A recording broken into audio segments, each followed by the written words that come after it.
My recommendation would be to start at first principles, which means what is your pillar assets? What are the things that you create on a regular basis that are ridiculously valuable?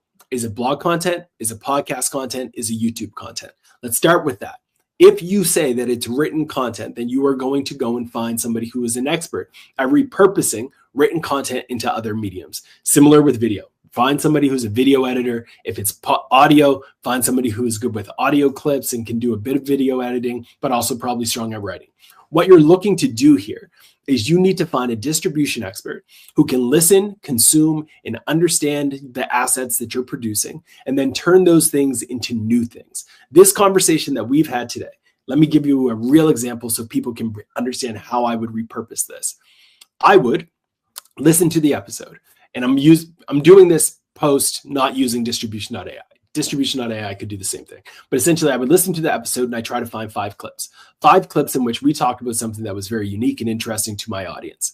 I'm going to identify those timestamps. I'm then going to crop those sections and turn them into 5 video clips that are then going to be shared as reels. But it's not going to end there. I'm then going to take those 5 clips and say each of those clips could probably be turned into a blog post where we talk about things like content as an investment, the 4 E's, distribution. We talked about LinkedIn, all of these different things, or conversion rate optimizations, funnels. Those are 5 new topics that can now be blog posts. So I can now take those and turn them into blog content.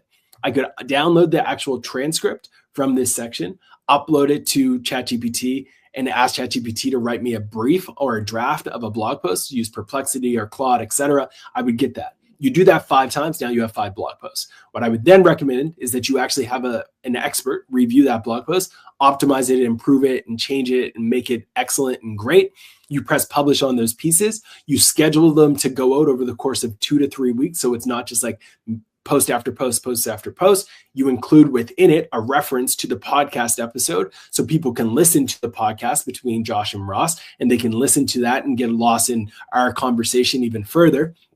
I would then take those blog posts, schedule them out on LinkedIn to be shared, schedule them on X to be shared, but I wouldn't end there. I'd also look at both of the 5 blog posts that I've now created and look to see what are the structures of tips, ideas, and frameworks that are included in each.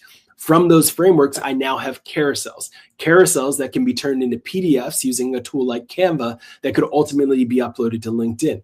I take those and I share them on LinkedIn, but I don't, again, do it on the same day. I schedule it to happen over the course of a few weeks, all linking back probably in the comments saying, check out the full episode of this podcast between Ross and Josh. That would happen over the course of the next few weeks. In addition to that, though, you would think, oh, he's done. No, not yet. I would take those blog posts and I would identify marketing or agency communities that would find value in the topics that we're talking about and seed them into those communities. I might go into a Slack group. I might go into a subreddit. I would seed them in the comments of conversations where someone might be saying, what is everybody doing for content in the agency world right now?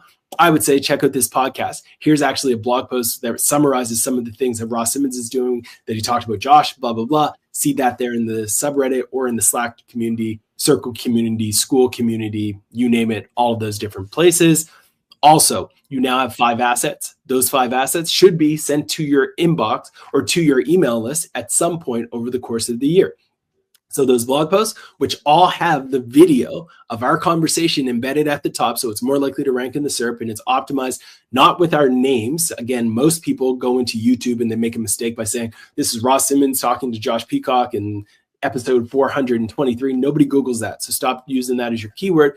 Optimize the YouTube video to say, agency owner who runs X, Y, and Z, shares 5 tips on how to create a scalable content engine, whatever it might be. Great thumbnail. You embed that at the top of your blog post. And those people are now getting really immersive because they're seeing video, they're seeing the blog post, they're seeing content.